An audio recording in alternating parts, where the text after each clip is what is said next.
The meeting to order. First item is closed session. Is there a motion to go into closed session? So moved. Second. Let me read this first. Be it resolved, the Montgomery County Board of Supervisors of Montgomery County, Virginia hereby enters into closed meeting for the purpose of discussing the following. Section 2.2-3711, paragraph 8, consultation with legal counsel employed or retained by a public body regarding specific legal matters requiring the provision of legal advice by such counsel. 1, Hubble Lighting, and 2, Wolverine. Madam Secretary, if you would call the roll. Ms. Blevins? Aye. Mr. King? Aye. Ms. Biggs? Aye. Mr. Motts? Aye. Mr. Shepherd? Aye. Chairman Strowski? Aye. 6 ayes. We are in closed session.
Is there a motion to come out of closed meeting? Second. All right. You have a motion and a second. Go ahead, Madam Secretary, call the roll. Mr. King. Aye. Ms. Biggs. Aye. Mr. Mott. Aye. Mr. Shepherd. Aye. Ms. Clevens. Aye. Chair Guskowski. Aye. 6 ayes. Next up is certification of closed meeting. Whereas the Board of Supervisors of Montgomery County has convened a closed meeting on this date pursuant to an affirmative recorded vote in accordance with provisions of the Virginia Freedom of Information Act. And whereas Section 2.2-3711 of the Code of Virginia requires a certification by the board that such closed meeting was conducted in conformity with Virginia law. Now therefore be it resolved that the Board of Supervisors of Montgomery County, Virginia hereby certifies that to the best of each member's knowledge, one, only public business matters lawfully exempted from open meeting requirements by Virginia law were discussed in the closed meeting to which this certification resolution applies. And two, only such public business matters as were identified in the motion conveying the closed meeting were heard, discussed, or considered by the board. Is there a motion? Second. Motion in a second, Madam Secretary, if you'll call the roll. Ms. Biggs. Aye. Mr. Mott. Aye. Mr. Shepherd. Aye. Ms. Clevens. Aye. Mr. King. Aye. Chair Guskowski. Aye. 6 ayes. All right, next up is our invocation and pledge, and as tradition has it, person filling in for our county administrator, Angie will handle it. Please rise and join me in a moment of silence, and then I'll lead us in the pledge.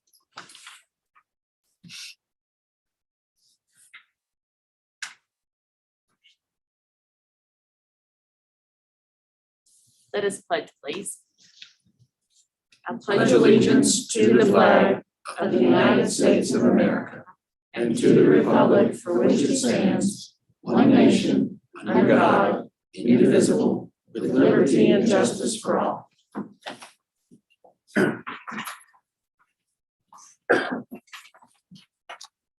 Okay, under next presentations, recognitions, and awards, we have the Montgomery County Sheriff's Office Department reaccreditation.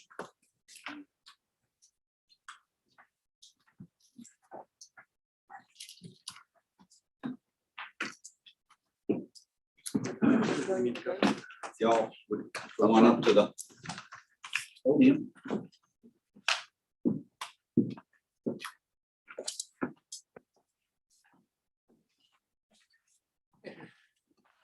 Good evening, ladies and gentlemen. My name is Eric Smith. I'm with the Department of Criminal Justice Services, the manager for our law enforcement standards and policy section.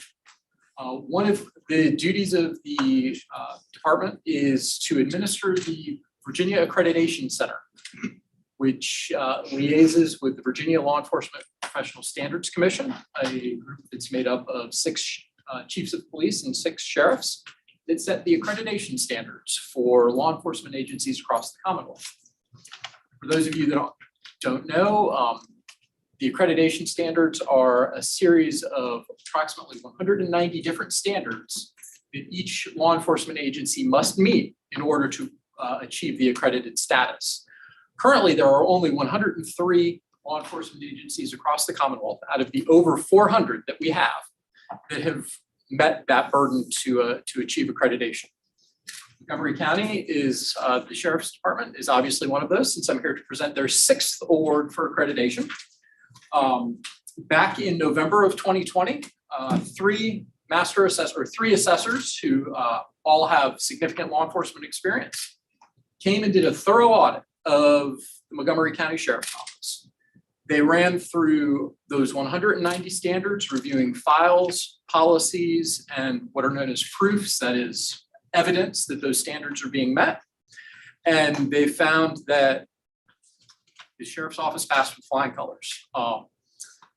Again, they met all their standards and were recommended for continued accreditation. And the board, the Vallepsy board met, voted to award the 6th accreditation award to the Sheriff's Office. I will say that the assessors that were involved in reviewing all of those standards, including evidence rooms, equipment, interviews with officers, wanted to single out 3 people. I'm going to throw 4 people out there. They wanted to single out the accreditation manager, Becky Alls, Captain Brian Wright and Lieutenant Mark Hollinsworth. My notes are folded in half there. And then I also wanted to say that this couldn't happen without the support of Sheriff Parton, who, by allowing his department or his office to work on these standards, gives them the leeway to put in a lot of legwork to achieve this goal. Some agencies can't make it. Some agencies will put in literally thousands of hours of work to try to get there and can't get there. So without Sheriff Parton's support, this wouldn't have happened. So Sheriff Parton, Captain Wright,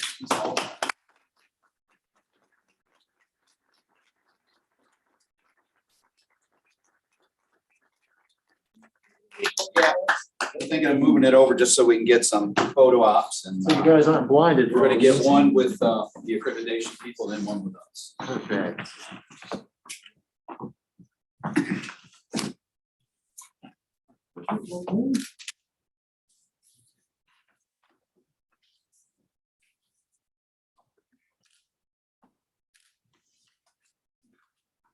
You want to do one with the board? Yes. 2 rows possibly. Yeah. Also,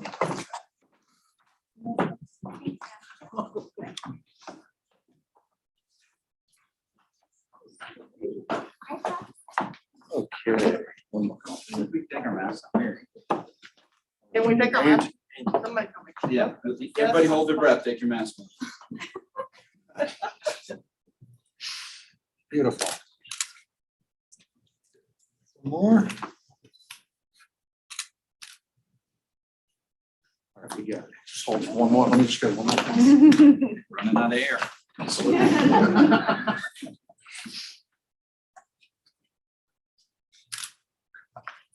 Your bubbles. Anybody ever been in elementary school? That's right. Hold your bubbles. Good job. Good job. I can't believe you all that you retired. I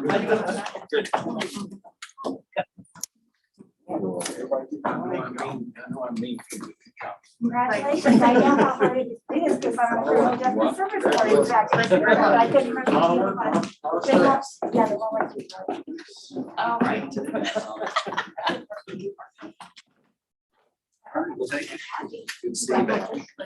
See you. Thank you so much.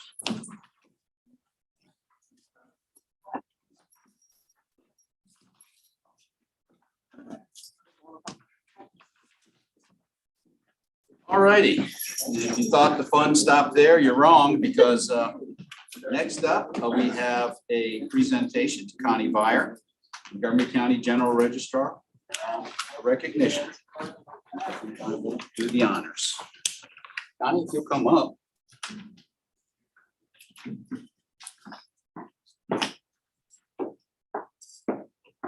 Expect to read this. An adjourned meeting of the Board of Supervisors of the County of Montgomery, Virginia, held on the 27th day of September 2021 at 7:15 p.m. Montgomery County Government Center, 755 Roanoke Street, Christiansburg, Virginia. Resolution of commendation, Connie Vire, General Registrar. Whereas Connie Vire was appointed as Montgomery County's General Registrar in February 2017 after serving 6 years as the Deputy Registrar. And whereas the General Registrar manages voter registration, maintains voting records, and establishes precinct boundaries and polling locations for the county's 25 voting precincts and 62,922 registered voters. And whereas Connie Vire worked effectively to provide seamless voter registration, absentee applications for early voting, and no excuse absentee voting procedures for the 2020 general presidential election during unprecedented times during the COVID-19 pandemic. And whereas Connie Vire continued to learn and adapt to significant General Assembly election law changes and new policies and procedures that were created by the pandemic and other changes that were required by the registrar's office. And whereas realizing the traditional in-person absentee method of voting in the registrar's office was not a vital option with expanding voting for the 2020 general presidential election, Ms. Vire took on the initiative to find other solutions and secured 2 off-site locations for early in-person voting. And whereas Montgomery County was only 3 of the 133 Virginia localities that had 2 or more satellite sites for the full early voting period and experienced 71% of registered voters casting ballots in the 2020 general presidential election. And whereas through the performance of her duties and responsibilities as general registrar for Montgomery County, she has exhibited exemplary dedication in the best interest of Montgomery County and working constantly for the betterment of its voters. Now therefore be it resolved that the Board of Supervisors of the County of Montgomery, Virginia, on behalf of the entire citizenship, hereby extends sincere appreciation and thanks to Connie Vire, Montgomery County General Registrar, and for her outstanding performance during the 2020 general presidential election. Be it further resolved that the original of this resolution be presented to Connie Vire as a testimonial of the high esteem and appreciation in which she is regarded by the Board of Supervisors, and that a copy be a part of the official minutes of Montgomery County. Congratulations.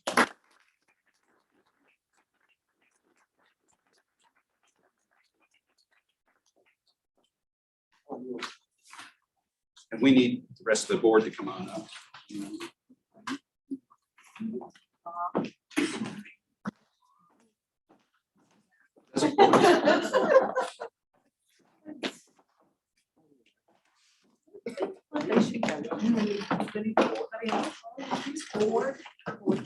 Yes, the board, yes. Everybody.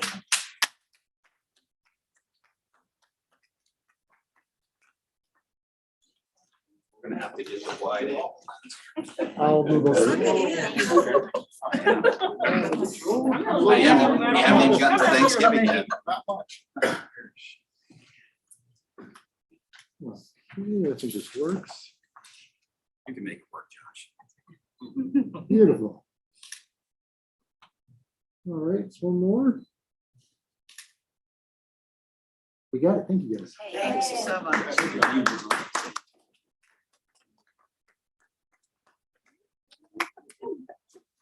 Congratulations. And that's the conclusion of Yes, the statement.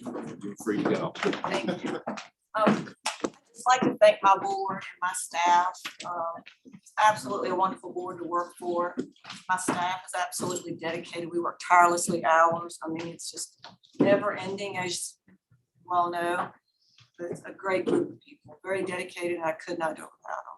Thank you all.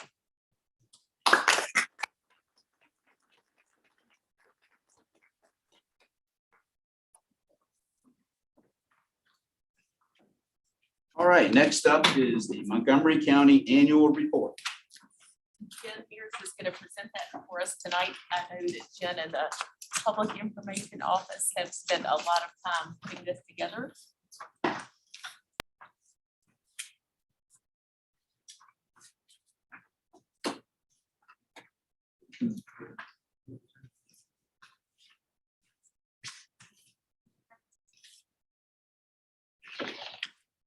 All right. Thank you all. I am going to pull up the report. I do a few things I want to share with you.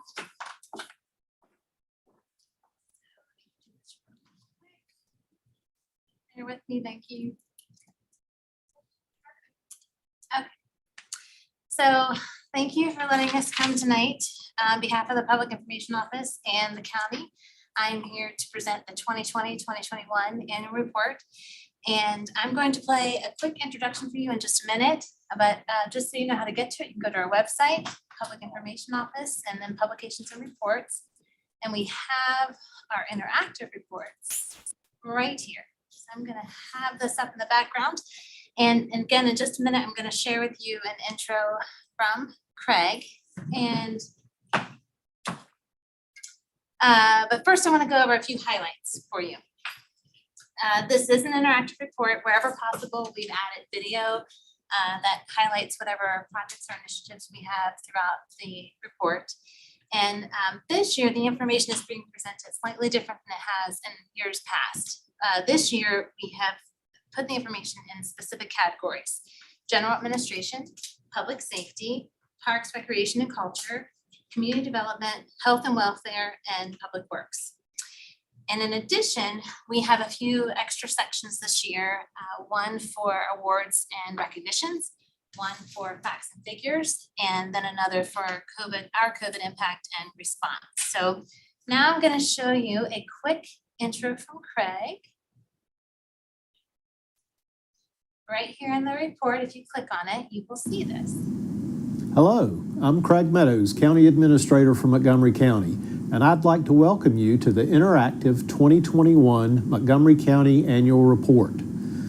This year has presented many challenges, both in Montgomery County and beyond, but through it all, we've pulled together.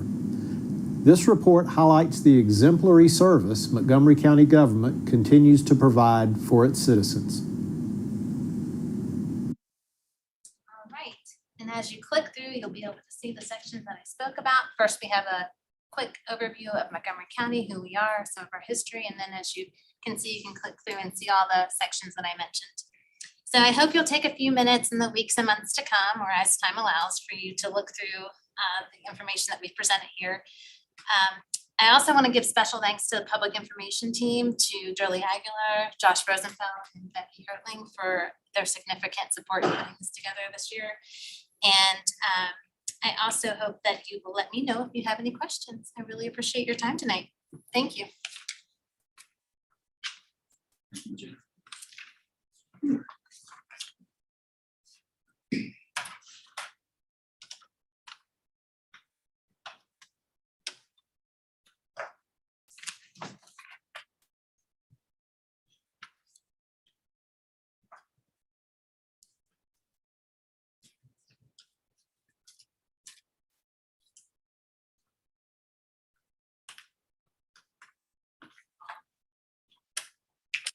Okay, next up is our public hearings. We have several of them tonight.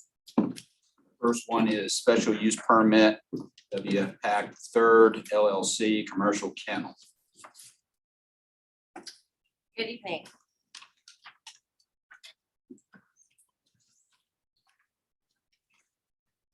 Our first application that we're going to review this evening is a special use permit for a dog daycare, which is classified as a commercial kennel in the zoning ordinance. Just to orient you with where the project is located, it's located in our Reiner Village, actually sort of the downtown heart of Reiner, right along Route 8. You can see the subject parcel there is on the east side.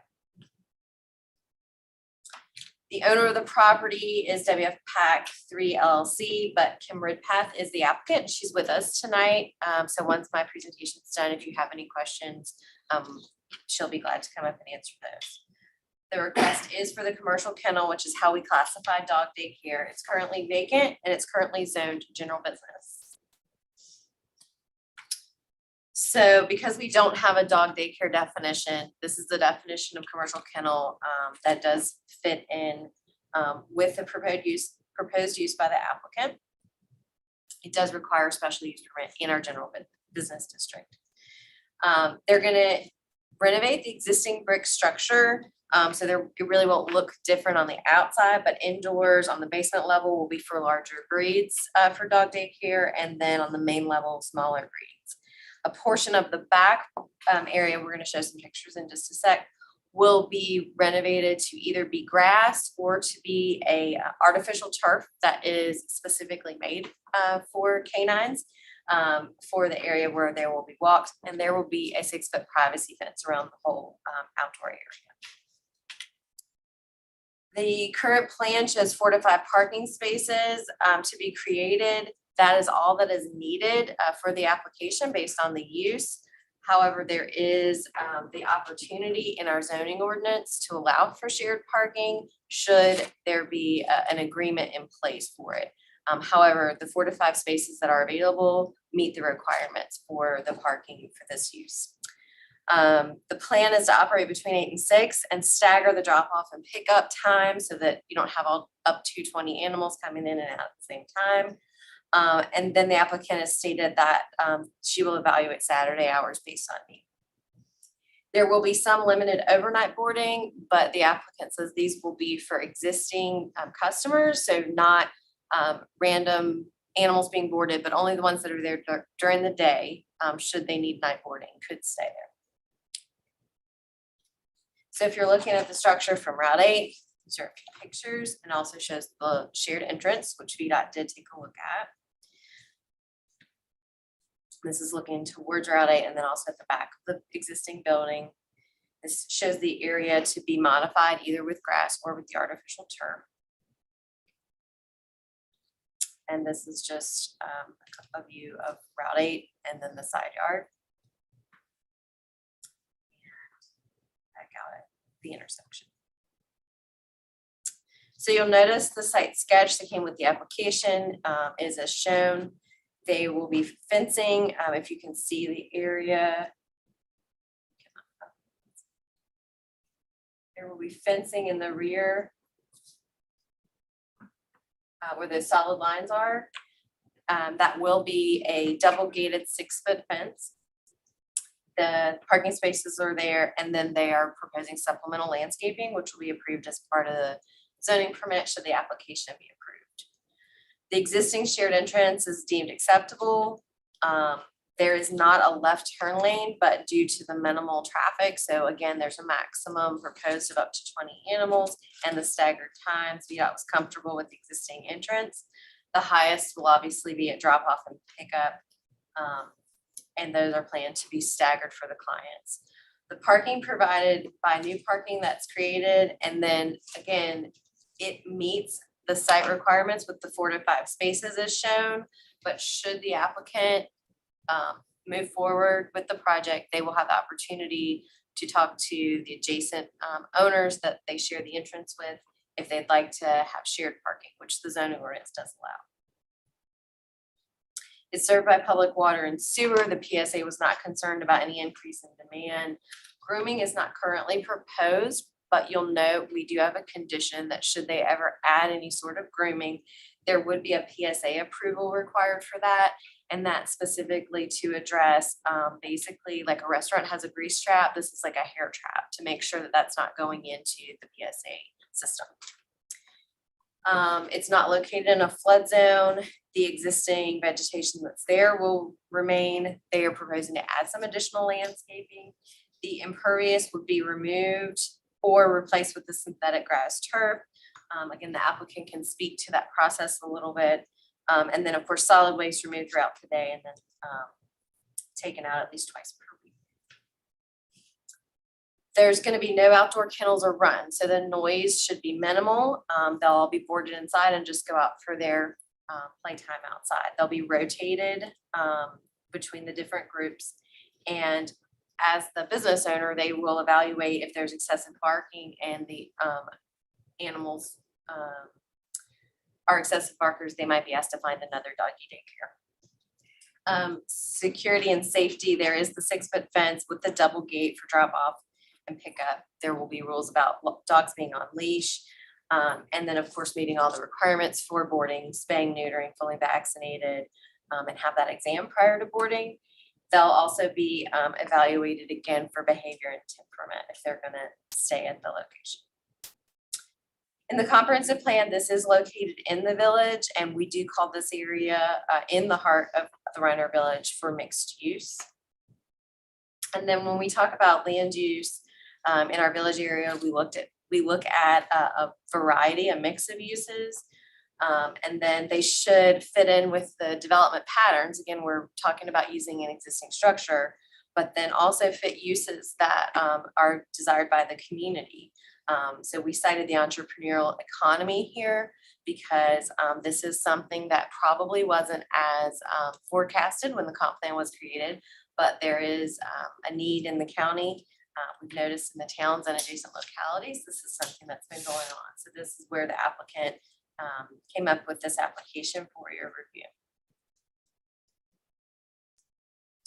When we did the analysis, again, as I mentioned, they're quite popular in neighboring localities. Both towns have them as well as Giles, but there's not one in the Reiner area. It's along Route 8, which is the area where people are traveling to and from work. It has a shared full volume commercial entrance, and it's an existing structure that is already deemed to be feasible for, again, up to 20 animals. There are several strategies in the business model of this that mitigate traffic, noise, and then of course there's screening in place. So staff recommended approval of the SUP with the conditions that were shared in your packet. Basically the sketch that we reviewed earlier that shows the fencing and where the parking will be. A basic site plan will be required to meet zoning requirements. Also, our environmental services staff will take a look at it and guide. The hours of operation Monday through Saturday, 8 to 6 is the maximum. No more than 20 dogs or household pets permitted on the site. It basically, the condition number 5 is geared towards making sure that the business isn't open before all those items are in place, and the applicant has already stated that's not an issue. She plans to have all of those in place prior to opening. Animals won't be caged or chained outdoors. They'll just go out for their free time. The ground surface will be either grass or the synthetic turf material that's approved for canine use. And there was a spec sheet in your packet that showed some detail on that. And then, as I mentioned earlier, should grooming ever be added, the PSA will have to evaluate to make sure that the proper plumbing is in place for that.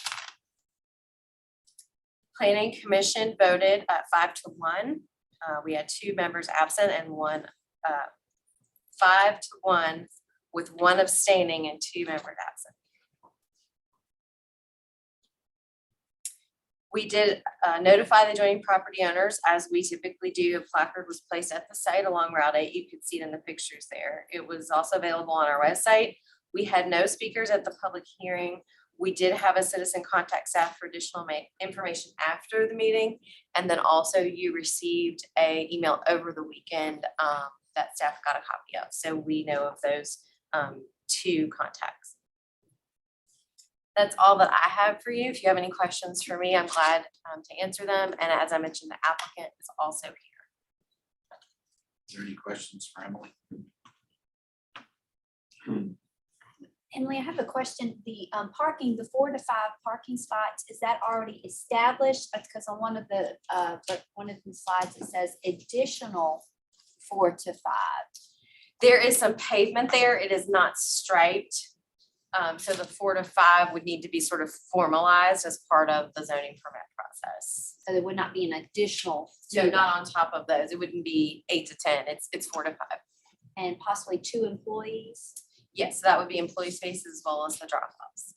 And the additional possible additional parking, that is not agreed upon right now. That would have to be an agreement with the owner. It's very typical where we have structures in our villages that have a shared entrance and have parking that's adjacent. Our zoning ordinance accepts a shared parking agreement, but they do have to obtain that on their own and then do any of the recording or upkeep based on whatever that agreement is. But they would not need it in order to obtain approval, whereas some of our applications do. So it does meet right now your. Very good. And do you have any idea or know, Commissioner Rice, why he voted against it? He was concerned about it being a use that was potentially noisy in the village. And then he also he also thought that there could be other places in the county where it could be located, which we don't disagree with, but it doesn't go against the comprehensive plan's current call for a mix of uses. And we may have put in the cover memo, I think noise was the #1 complaint that he was concerned about. Okay, thank you. Anyone else? Seeing no one, if the owners and the agent would like to say something. Kim, would you like to come? I can, yes. If you would like to, it's up to you. If y'all have questions, I'll be glad to answer whatever I can. Did you have any questions? I think we have any. Is there anything you wanted to add? I feel like this is an asset to the community. Me and I already own one property. We own the barbershop in Roanoke. And I felt that this was also a need in Reiner because we have a lot of young, new incoming communities or housing developments, and of course, young children and pets. And being on Route 8, as we know, I laugh, I say the highway of Route 8. I live directly on Route 8, so, and I'm only probably, I'm maybe a block away from the building. My house is a block away from the building. So I would be, available at any point in time as far as being there. My intent is for it only to be me for an extreme period or as long as I can before I would have any other staff members. And I felt like, the planning commission and the other board last week, that everything went really well. I felt like functionally I've provided all the information, and I'm actually looking forward to it. Thank you. Thank Any you. follow up with that? Okay. Very good. Thank you Thank very much. you. All right, we have nobody signed up for this particular hearing. But if anybody would like to speak on this hearing, if you would come forward, state your name and whether you're a resident here in Montgomery County. Seeing no one come forward, we'll go ahead and close that public hearing. Next public hearing is special use permit, Misty Osborne Bed and Breakfast Inn. Good evening. This special use permit is located off of Taylor Hollow Road, which is in the northeastern part of the county. You can see here, it's actually located right at the end of state maintenance of Taylor Hollow Road on one existing parcel, and it is an existing structure. The owners are Matthew and Misty Osborne. They are requesting the special use for the use we classify as bed and breakfast inn. The reason that this is classified as a bed and breakfast inn is they plan to use it for short-term rentals, but they do not live in the home.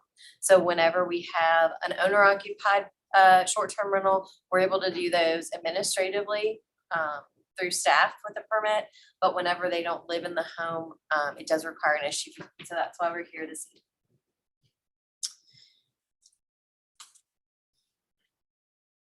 The applicant is just proposing to use the existing residential structure that they've done quite a bit of improvements to. It has 2 bedrooms and 2 baths. It's quite rural. We'll go over some of the pictures here in just a second, which keeps with the character of the area. They have a small gravel parking area that will be enhanced to serve the parking needs, again, for the 2 bedrooms. No additional alterations are proposed, and they live on a nearby parcel. So they are local to the bed and breakfast inn area. You can see here, if you're entering the property through the gate, what the structure looks like. Let's give you a sense of sort of the 360 view.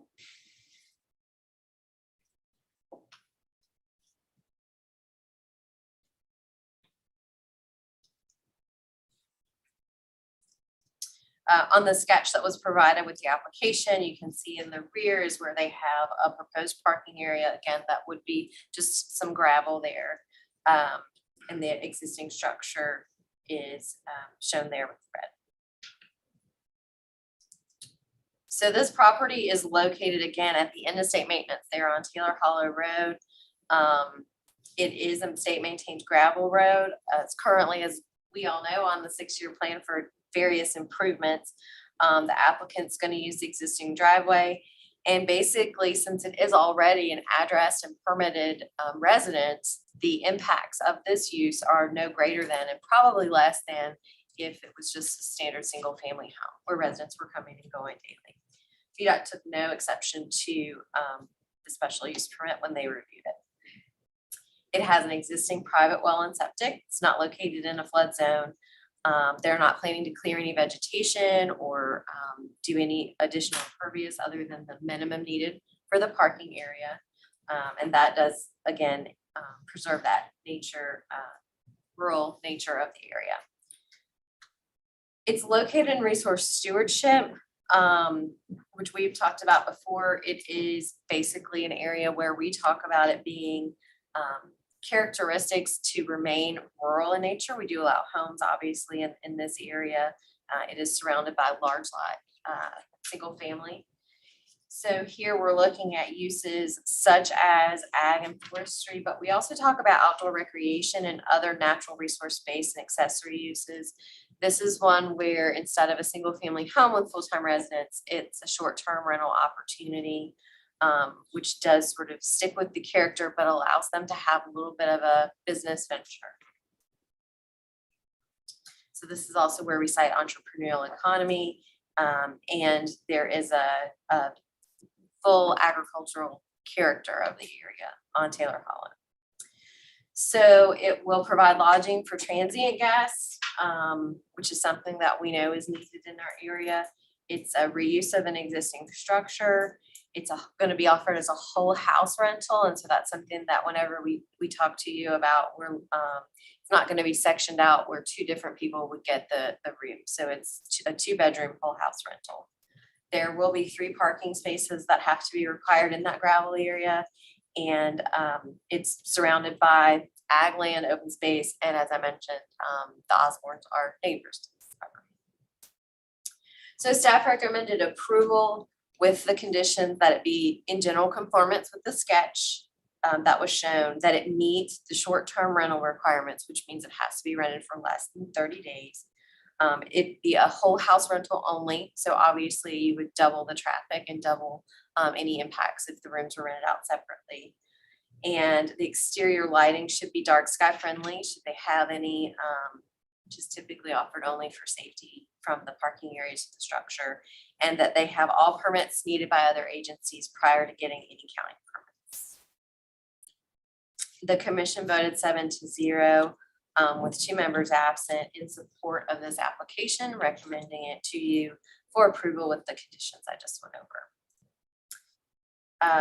Again, the property owners were all notified. A placard was placed at the site and it was placed on our website as well. We did not have any members of the public speak during the commission's hearing, and we received no inquiries regarding the SUP. I will note that Ms. Osborne is here if you have any questions for her, and I'll be glad to take any that you would have from staff. Are there any questions for Emily? Good. Ms. Osborne, if you would like to say anything, if you wish. Okay. We have no questions. So. I think she covered it all. Okay. All right. Well, thank you. We have no one signed up for this particular hearing, but if somebody would like to come forward, again, you would have 4 minutes. Just state your name and whether you're a resident here in Montgomery County. Seeing no one come forward, I'll close that hearing.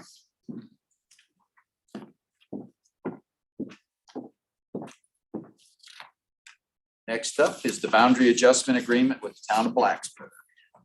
Well, Marty's going to handle most of this, but I'm going to do a quick overview since he said I was up already. So this is a little bit of a unique one.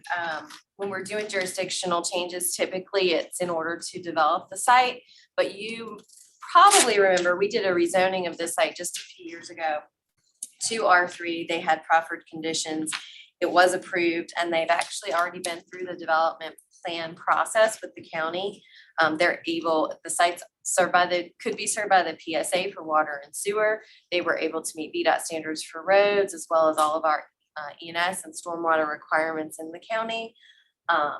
So it's a little bit different because typically we don't take a project that far and then they ask for a jurisdictional change, but through the development of the project and the applicants of the rezoning are still the property owners, community housing partners, and obviously they have a very much a vested interest in looking at making as many units affordable as possible.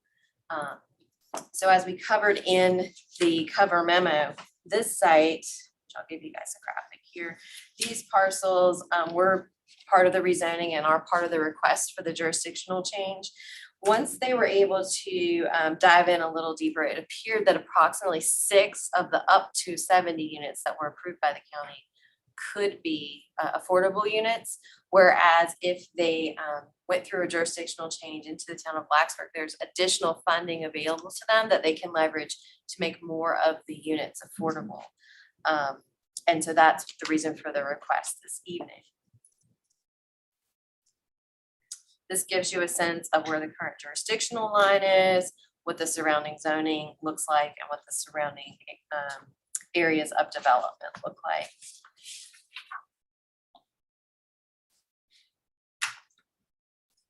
The only thing I would add is that this request was at the request of the property owner,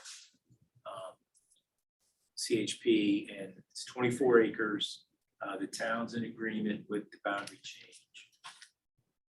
What the code requires is a public hearing, which we're doing tonight, advertisement. And then on the agenda, if the board so chooses, is a resolution approving the boundary agreement. And then the next step would be the resolution also authorizes staff, the administrator, and the attorney to file the necessary petition with the circuit court, which the circuit court then goes through and make sure all the legal requirements are met, and they sign an order, which then establishes the new boundary, as Emily has shown up there, those 24 acres, which is off Merrimack Road.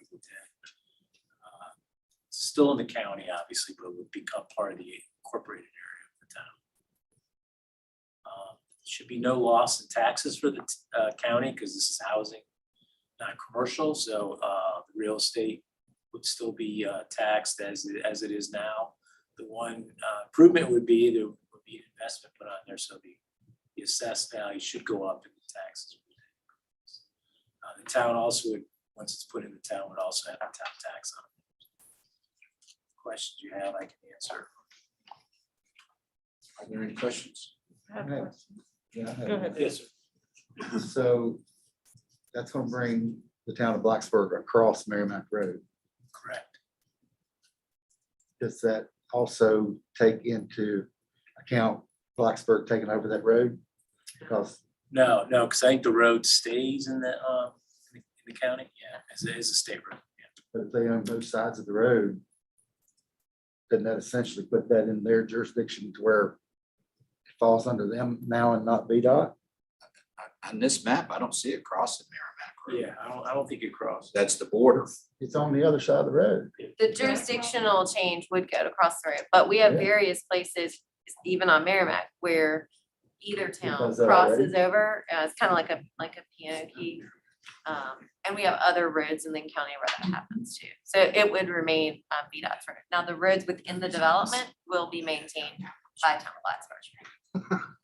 That kind of sounds confusing to me, but. You know,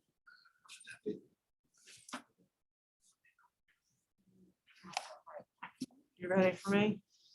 Go ahead. Okay. Did you say 6 of the up to 70 units would be affordable if it was in the county? That was what the estimate was. 6 6. of 70? Well, it's more like 52 units total once they did the plan. But yeah, 6 of those 52. So then if they bring it into the town, they can leverage some of the funding mechanisms available from the state government, VHCA, I'm assuming. Actually, the town gets entitlement CDBG funds Okay.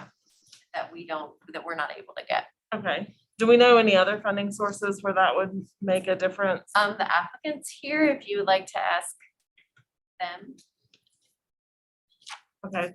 I can answer from the seats, or I can come up to the lectern, but Can you stand up? sure. So I'm Jake Powell, Director of Homeownership with Community Housing Partners, representing the parcel owner. You're correct. As it sits, we have funding sources committed to the project that would allow for 6 affordable units in the county. If we boundary line adjust into the town of Blacksburg, we can access CDBG funding, Community Development Block Grant, that the town of Blacksburg has access to. That piece allows us to then leverage for additional state and federal sources that are competitive at the state and federal level. So those include state home dollars. They include state housing trust fund dollars that get awarded across the state. So we would compete against other applicants across the state.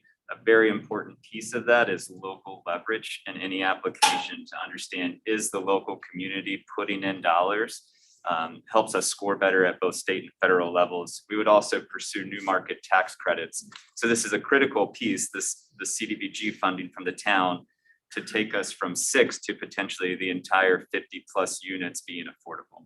Thank you, Jake. And I'm actually super glad that you're here to provide that level of detail. That was what I kind of needed to hear was how much of a difference it makes in terms of affordable housing if we create a boundary line adjustment that brings it into the town of Blacksburg. And then I had an email question. I'm sorry, I feel very garbled. I have an email question from a citizen that you probably know the answer to. And I know the answer to it, but I want you to say it. If the units are made affordable using either state or federal or local funds, how are you then held responsible for maintaining that affordability? Is there a contract you sign? Is there some sort of years of agreement that you enter? What guarantees that affordability for a term? So the state and federal guidelines are at 15-year period, at which point they could then exit. Community Housing Partners deed restricts our properties, overlaying that 15-year period to 99 years. That's the furthest we can go that can hold up with a legal mechanism in the courts. And so we also have pursuits of other ventures that would allow us to do perpetual affordability, but as it sits, it would be a 99-year affordability term that Community Housing Partners would manage at resale, keeping the deeds and covenants in place and making sure future opportunities for low to moderate income families exist on this property for 99 years. Does the, yeah, just stay standing. I'll stay. I'm sorry. Does the metric for affordability change from the county to the town? So if it's 30% of AMI here, is AMI the same number county and town? It's the same number. It goes by metropolitan statistical area. So the MSA, which is the same in the county and the town. So those income caps for the families that would purchase homes on this is the same. Our pursuit of moving in town is to access those dollars to make more of those units affordable at 80% of the area median income. Thank you. Again, I'm very glad that you're here to deliver that information because you're delivering it very concisely. I appreciate that. One more. With the boundary line adjustment, does that change your water access? Will it then, instead of being on Montgomery County's PSA, would it be customers for the town of Blacksburg's Public Works? Yes, it would. It's a requirement of the town of Blacksburg that any residents in the town limits would be customers of the town water and sewer. So we will be crossing Merrimack Road to tap the water lines that extend out of Strubles Mill neighborhood, creating a fully looped system on the town water. Okay, thank you so much. That's all I have. Any other questions? Just one. When you say affordable housing, what are you talking So affordable. about, money wise? Right, so Community Housing Partners, our home ownership division, where we build housing that is available for purchase to families of low to moderate income. Affordable by definition is 80% of the area median income. So in Montgomery County, for a family of 4, that's around $65,000 a year. So anyone purchasing these homes would have to qualify for a mortgage that would get them to an affordable sales price that a family making $65,000 a year could afford in a mortgage. And so that's around 180 to 200,000. So we would construct homes. We would use funding mechanisms to lower the cost of our development so that we were done and we were building the homes and selling them. We can sell them at that reduced sales price, creating the affordability. Thank you.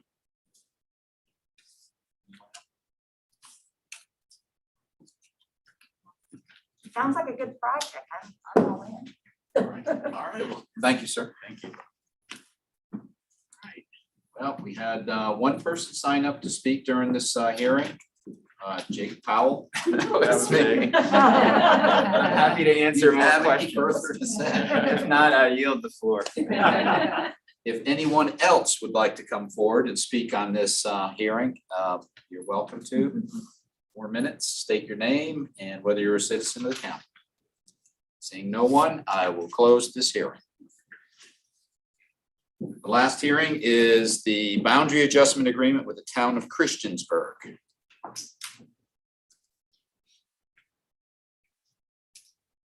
The board is already familiar with this site. It's 68.8 acres located adjacent to Falling Branch. Single parcel. This also was rezoned just a few years ago. And I'm gonna leave it on this slide for Marty to share some information. The property owners, the EDA, sent the request of both the EDA and the town of Christiansburg. This is Falling Branch Phase 2. So it sits, I can't tell if it's south of the current one or maybe to the west a little bit. Yeah, to the west, southwest of the current Falling Branch. And what we did, if you remember, or you wouldn't remember, be aware, at the Phase 1 of the Falling Branch, we part of that was in the county and not in the town, and we moved that into the town of Christiansburg. And in return, the town of Christiansburg agreed to provide water and sewer to the park at their cost, and we have the same setup with this. The boundary adjustment agreement calls for, in return for putting it in the town, which then the town would then obviously get tax returns because the property then would be taxed by both the county and the town. In return, the town has promised to pay $300,000 to go towards bringing water and sewer to this parcel, which is a 68.866 acre parcel. The parcel that's next to it, that's also part of Phase 2 of Falling Branch, is already in the town. So the property we acquired for Phase 2, part was in the county, part was in the unincorporated, in the incorporated town, all of it's in the county. And so the gold part or yellow that's shown up there will then be put in the town along with the big parcel next to it, which is already in the town. Same thing goes with this. It's required by law to have a public hearing. And we'll ask after if there's no negative responses on this, that we ask the board consider approving a resolution authorizing the boundary adjustment. That would authorize the chair to sign the agreement, and then we would move to file the necessary documents in court to move that parcel into the town as quickly as possible. So any questions? That's one we all understand. All right, no questions. We have no one signed up for this public hearing, but if someone would like to come forward and speak, you would get 4 minutes. Give us your name and whether you're a citizen of the county. Seeing no one come forward, I'll close that hearing.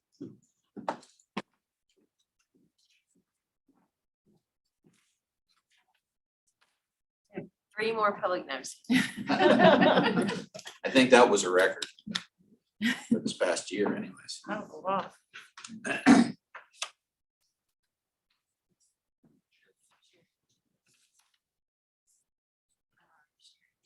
All right, next item up is the public address.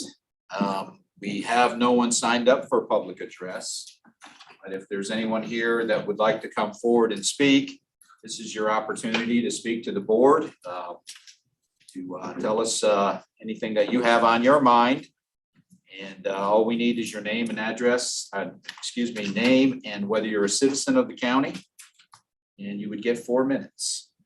My name is John Ashley, and I am a citizen. Excuse me, sir. When you get to 1 minute, I'll show you 1 minute, and then when the time is up, I'll just wave. Okay, go ahead. My name is Johnny Ashley, and I am a citizen of Montgomery County. And on December 10th, 2019, Montgomery County became a Second Amendment sanctuary. And I'm here to try to do something similar with my radical ideology that a father should get one chance to raise his child before the mom's just allowed to give it away to strangers. I only call it radical because I've written many politicians. All the Republicans I've written have said, sorry, I can't help you. And none of the Democrats I wrote ever responded. I actually wrote more of them because they control the state government. Last time I was here, I spoke about the best interest of the state law. I'm sorry, I misspoke. The best interest of the child law. Here's another example of the different interpretations of that law by DSS and family court. When I go to court to get custody of my child from this family his mom gave him to, I was in my early 20s and they were in their 50s. They had children my age. They owned a home and the husband had worked at the same job since I was 11 years old. I was told I couldn't get custody of my son until I was better than them. If it's in a child's best interest to live with someone who owns a home and has a more secure work history. Since child labor laws prevented me from working since the age of 11, the state can now charge me child support, which per the Social Security Act, Title D, the federal government will match what the state collects in child support for general funding. I never failed a drug test. If you fail a drug test for DSS, you don't have to compete with foster parents for custody of your child. If DSS doesn't attempt to return the child, they will lose out on federal funding. This is not an equal application of the law under the 14th Amendment.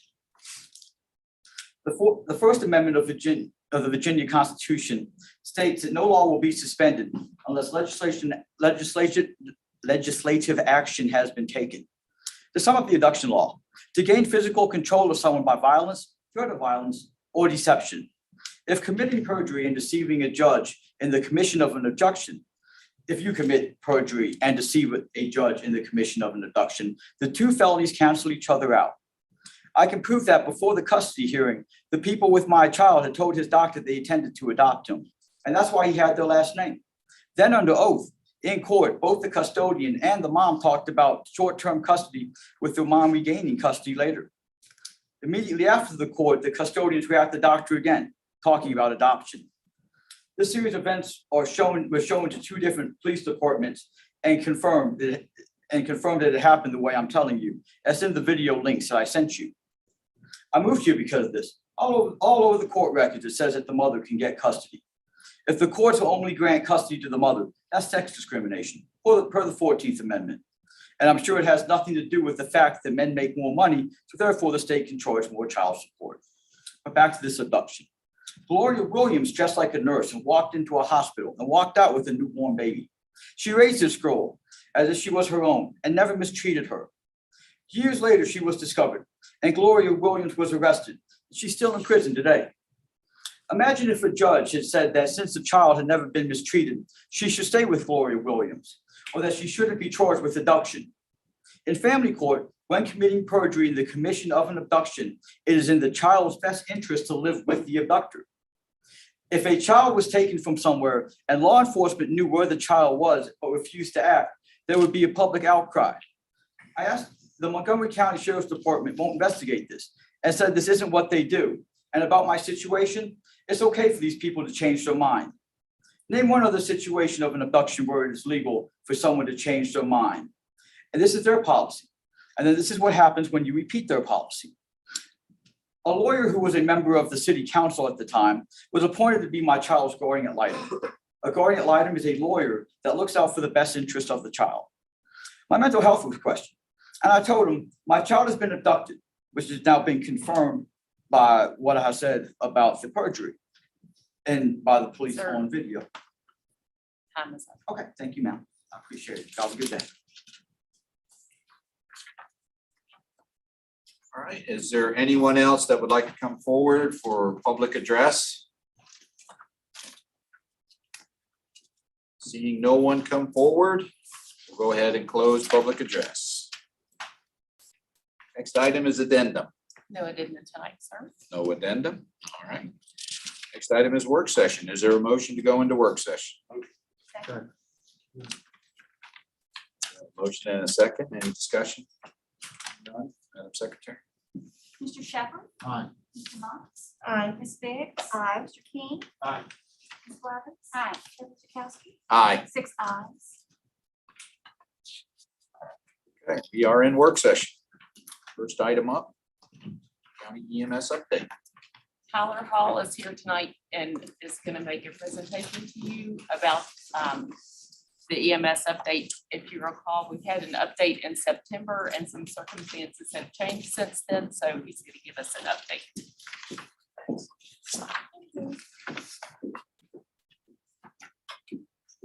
All right, so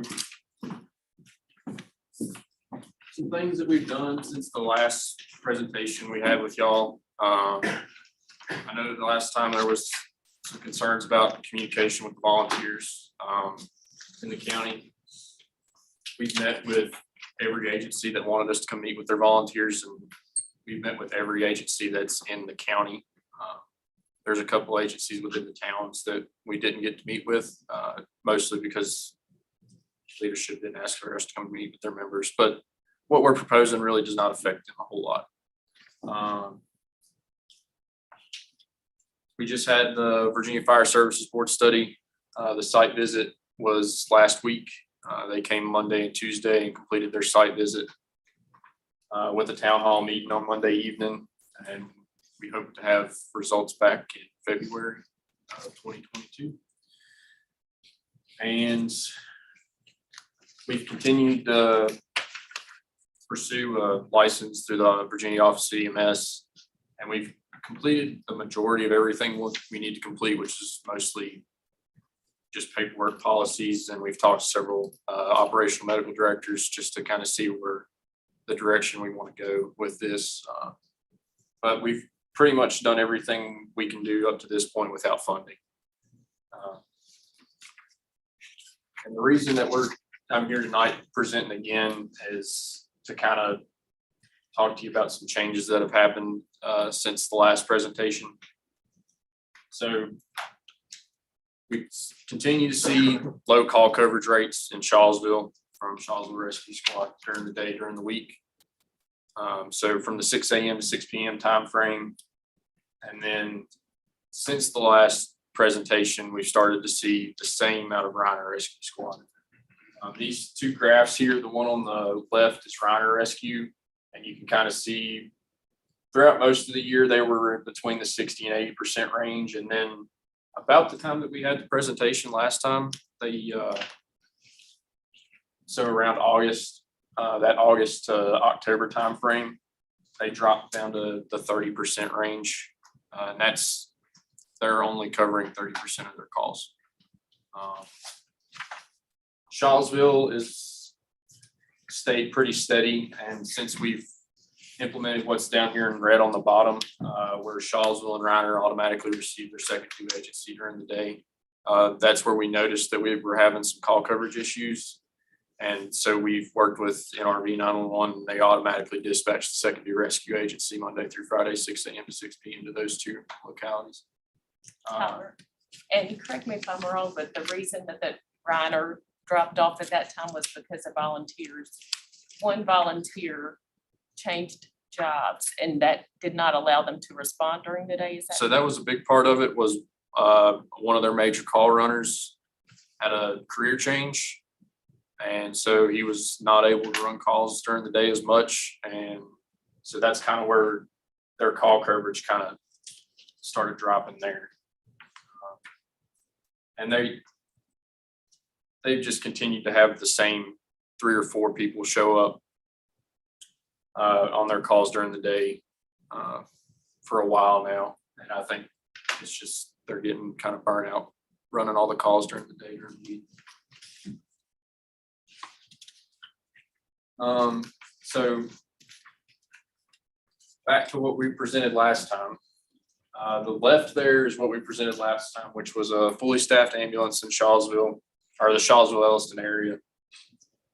And then an ALS provider and an SUV that would be able to assist anybody in the county with ALS coverage and on the weekends and the weekday nights. Now with seeing the coverage issues in Reiner as well, we've added the revised there on the right, which is a second ALS ambulance in Reiner on top of the one in Shawsville, and then to continue to do the we call it ALS chase in the evenings during the week, and then on the weekends for 24 hours. This is what that staffing would kind of look like, of how many people we would be hiring. That's around, for what we're proposing, it's around 10 part-time BLS providers, 20 part-time ALS providers. A single part-time administrative position to kind of support the all the administrative load that goes with having an EMS agency. And then a full-time position that would act as an EMS supervisor that these positions would all report to. And that's the equivalent to 16 and a half FTEs. So the last presentation we had in there in the budget, the proposed budget for staffing Shawsville was to purchase an ambulance. I know there was concerns there last time. So with us adding Reiner on top of that, we didn't feel that it was appropriate to ask for another ambulance. So I've spoken with both agencies and they're aware that this is being proposed, that we would take back, they would still be housed at their stations and be there for their use. But they would be our primary run units, which would be Medic 78 out of Shawsville. It's a 2012 F450 Osage ambulance, and then Reiner's 11-2, which is a 2014 road rescue ambulance. The ALS Chase that we've presented would not be riding around in an ambulance in the evenings and on the weekends. They would just be in an SUV, and that proposed SUV is the one that is already in our fleet for emergency services. And it's a 2019 Tahoe. So this was the previous estimated costs for everything for just Shawsville. And this includes purchasing an ambulance. And that was around $769,000 for year one and $320,000 for year two. The revised one, staffing, of course, with increased staffing levels, that's the staffing cost has gone up. And everything else has kind of gone up where we're looking at kind of doubling our coverage. But we still came in lower with our grand total without purchasing an ambulance. That's around $692,000 for year one and $592,000 for year two. And that's without estimations of revenue recovery. So kind of where we're at right now is looking for consensus from the board of supervisors. So, and this would just be a phase one to kind of get us through until we have our study results back so we can determine what kind of long-term solution we're looking at. And for y'all to appropriate funding, which would allow us to obtain our license to do everything we need to do to get where we need to be running calls, so we can implement phase one. And then when February rolls around, for us to review our study results and then evaluate how phase one's going and look at what we're going to do for phase two. How we're going to hopefully have a 5-year plan or something along the lines of that.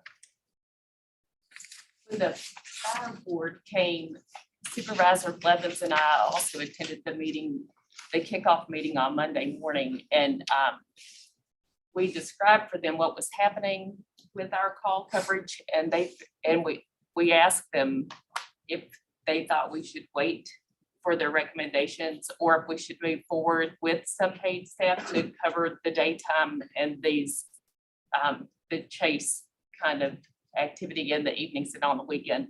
And they said absolutely, that it's very important that the sign outside of those buildings that say rescue, that we can perform that service, and that based on the call coverage right now, we were in a position that we needed to look at this funding. That's the primary reason that we brought that back to you tonight. I don't know if Supervisor Blevins has anything to add to that. Absolutely. Their recommendation was not to wait, that if we think we have a problem now, it's only going to get worse by the time we get this implemented and some coverage, that it's a nationwide trend. It's not unique to Montgomery County. Everyone is facing this, that you have a shortage of volunteers, and that it's only going, their experience, and their expertise is it's only going to get worse if we don't get ahead of it. And Tyler, I appreciate the 5-year plan, but we should be looking at a 15 to 20-year plan.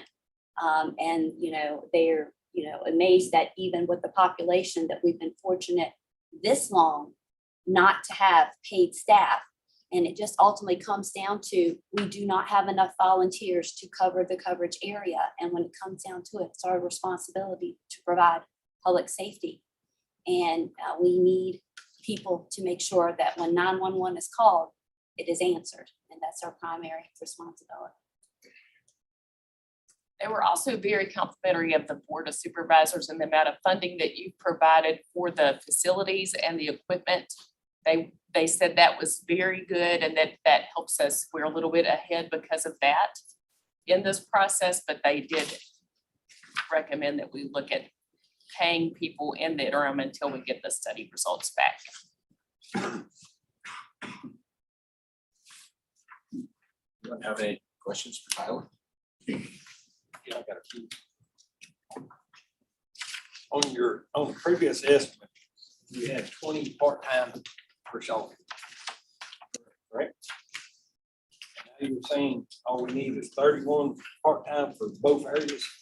So that's, the 20 was to cover Shawsville plus the ALS chase in the evenings. Well, the ALS chase in the evenings is going to take more staff to cover than what it was to cover that ambulance in Shawsville.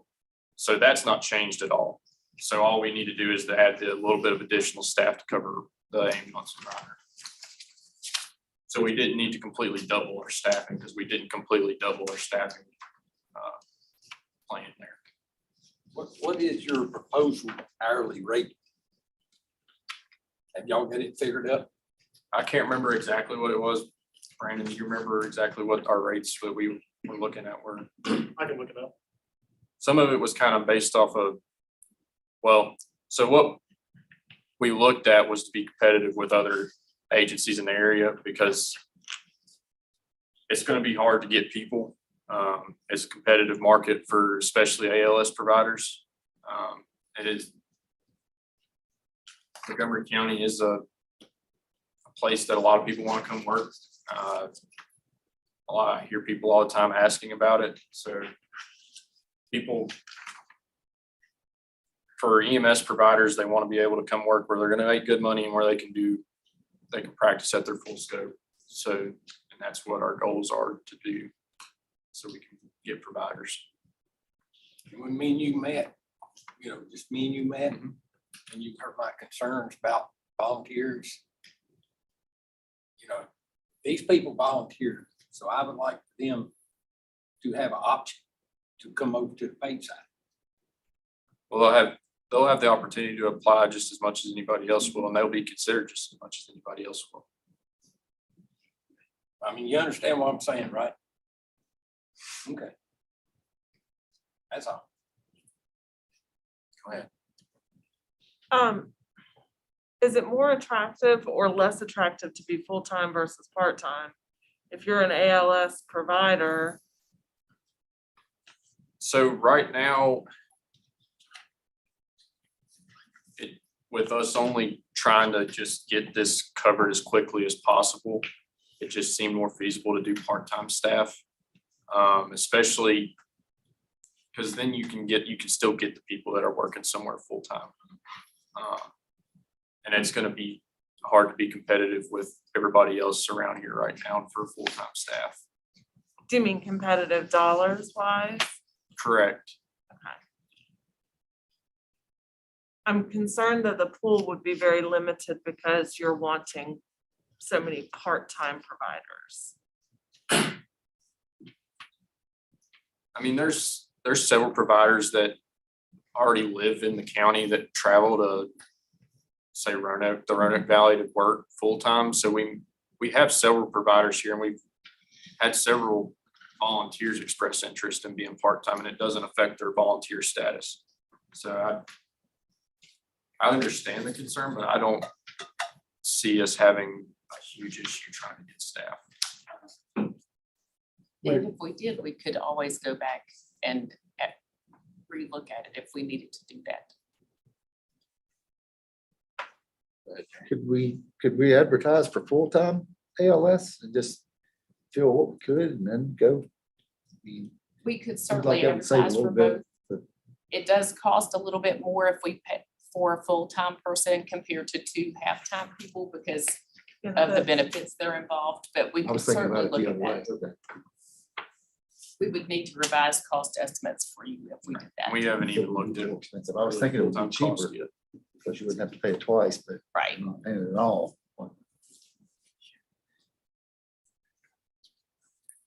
That's one of the questions I had, full-time versus part-time. Obviously, full-time could be more attractive if you have benefits and if they're working a 12-hour shift. But then again, I'll also see if there's someone's doing part-time on their day off from your full-time job coming.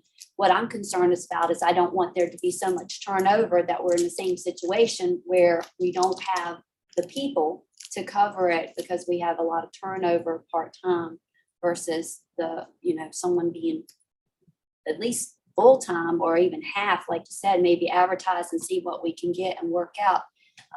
Ultimate goal is to make sure we have coverage. And that's the only thing I worry about, having so many part-time, and maybe we have enough pool that we can cover it, but the whole goal is to make sure the county's covered. We could definitely look at what it would take to have full-time staffing, because then we'll have to kind of evaluate a rotation of how they'll work. Because this is kind of a unique staffing model.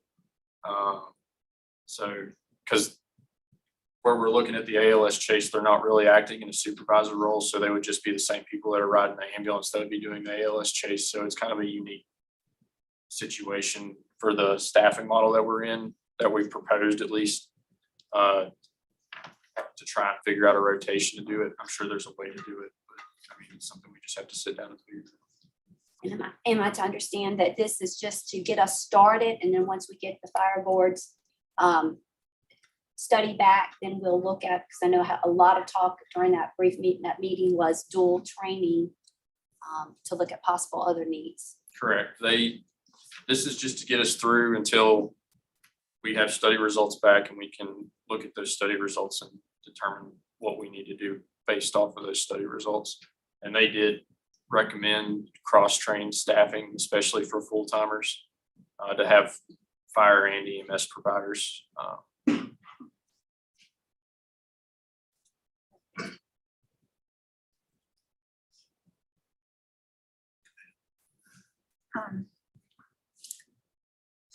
Well, I really respect the fire board because I'm aware of their work, but I think that we really do need to move ahead. And the reasoning I'm thinking is response time is so critical, not just to our folks that we have here, but people that are looking to move here. And something that I talked to Steve about during agenda prep, that, with our volunteers, I want them to understand that we are trying, by doing this, that we're trying to support them. Because just imagine, I've never been a volunteer, but I can imagine if somehow I didn't get there fast enough and something happened, versus because I didn't have a backup of a paid person, or I didn't. To me, that would be so stressful. And I sort of look at it as, we're all working together for the same goal, and that is serving our citizens and public safety. And I think it's critical that, the volunteers understand how invested we are as a board in them and how we want to support them. I mean, that's what I would like them to understand. I think we all are on board with our volunteers, but it's to the point where we're having too many calls coming in and we just don't have the coverage. And then we're not meeting, our duty for public safety and response time. So I'm all in to get started. I think it's really critically important. The fire board did say that they would give recommendations on how the board can continue to support the volunteers and emphasized how important the volunteers are to the system. And as Supervisor Blevins stated, they said that the shortage of volunteers is not just for fire and rescue, it's nationwide for everything. So we're not unique in that. We're a little bit unique in the fact that we have gone this long without having any paid people, but they said it's critically important that you recognize the volunteers and make it attractive for them to continue and show that they are valued. Yeah, we've reached that point now that it's not just a need anymore, it's a growing need. And in light of that, and in light of some of the numbers going down for the Reiner area, actually caused us to kind of look at this whole thing over again, which I know one of the concerns was putting a unit way out at one end of the county. This way, we'll have a unit in both areas where they're needed. And also, we'll continue to do the sharing of services, but I think our towns need some relief, and this would give them relief also. So it's something that we need to act on it, and we have been acting on it. Tyler and his staff have been moving forward with the licensing. And as time goes on, I know we're talking about part-time people, but as time goes on, as Angie said, we can modify that and bring in full-time. And we haven't really even discussed the soft billing that would come along with the county license, which would aid us as we move forward, because these are just the first steps. These are the first steps. If the trends in this country continue to go the way they're going, we have no choice but to expand. But I like what Mary said, because this is to support and strengthen our system and support our volunteers. We don't want them out there thinking that what they're doing isn't helping. Of course it's helping, but when you have these areas that don't have sufficient coverage, and we can cover that to allow them to work during the times that they're available, it makes the whole system better. So there's no reason why it can't work all together and increase not just the timeliness of response, but I think it'll help us all the way around as far as even recruiting. Because like Tyler said, I've heard of other people that we have folks that live right here in the county. They'd like to stay here, but they work in other jurisdictions and have to travel. So they would like to stay here. And many of them are part-timers. I mean, we all think of them as being career people, but a lot of them, that's where they start.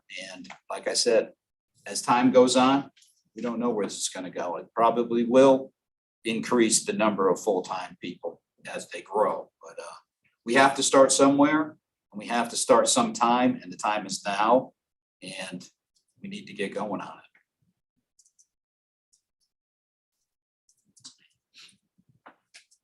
So, first of all, I appreciate you being here and I support you in what you're requesting. My concern is that we have stripped down the proposal to a point where we are not going to get the coverage that you're hoping to get, because we're going to have a very hard time finding part-time staff people. So I bring that up because I agree with everybody that's pointed out it's our responsibility to the citizens to answer the call. It's not Tyler or your entire department's responsibility to figure out how to pay for it. We will have to figure out how to pay for it. We've been doing very well for a long time. It has not fallen on any deaf ears. I'm sure all of you have heard this. To have paid fire and rescue will be a many cent tax increase if we want to cover that countywide. I'm not opposed to it because I think it's our responsibility as a board, but I know that that's a hard pill to swallow for several of my colleagues. So it's not your responsibility to figure out how to pay for it. I support you in what you're trying to do. I'm concerned that you're going to need full-time people and that it'll be more expensive. You'll continue to have my support for that. But we need to think really hard about how we're going to pay for this and what that might mean. I think that's where I see staff coming in with, and to Sherry's point about being more than a 5-year plan, but coming in with a basic plan of, the estimated cost, and this is how we're going to be able to do it. And you're right, it might involve, an increase, but I think staff can look at that situation and advise us. Is that what the thinking Yes, is right that's- now? Yes, and the costs that we've shown you are for 12 months, so we're halfway through the fiscal year. We could bring an appropriation request to you at the next meeting, and then we could advertise for both. We could figure out, Tyler will enjoy this right now, but we can figure out different staffing schedules, and we could see what kind of responses we get to full-time and part-time, and see how to move forward. But I think that this would be certainly adequate funding to get us through the fiscal year. And the important thing is when somebody calls 911, that we are there and that somebody is there when minutes truly matter. So I think the work that you're doing to get us there quickly is great. Thank you.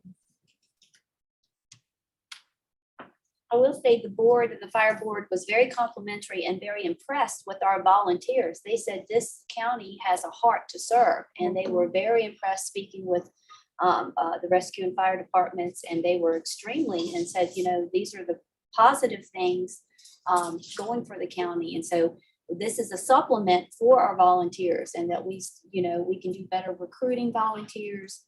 And of course, we all value all of our volunteers, but we need that supplemental coverage right now to make sure all the calls are covered. That's what I was saying. Everybody here says they value volunteers. That's what I was saying. When we start hiring people, they need to have number one option. That's what I'm saying. We got over 600 volunteers in this county. I understand people live here that work other places. I understand that. But the volunteers at each agency has been there for years. They need to have first option.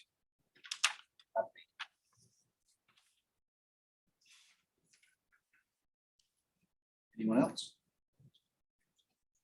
Thank you, Tyler. Could we get that hourly rate, what they figured up and everything by Yeah, next you week? can, Yeah, we'll send it to you tomorrow. because that's been revised too.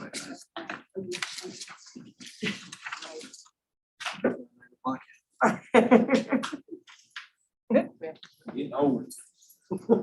Yeah, we're still in the middle of the work session. The next part price will be as well. Yeah, next item up is the COVID-19 update. Marty's gonna do that. Yeah. Definitely do the short straw. Good luck. That's right. So don't shoot the messenger. As you know, I'm sure everyone's aware, Federal Occupation Safety and Health Administration, OSHA, federal level had implemented recently an emergency temporary standard for COVID-19 vaccination and testing. It's referred to as the ETS rule. This was going to be effective December 6th of this year. Virginia is in a state where it's got a state OSHA plan. So under the Fed regs, Virginia's got to adopt a similar rule or plan that can actually be more restrictive, but can't be less. They got to do that within 30 days. But the reason we're bringing this to your attention is because this ETS applies to all private sector employers and state and local government agencies who have 100 or more employees. So that puts the county in under this rule. And talk about county employees, we're talking about employees that work under the administrator.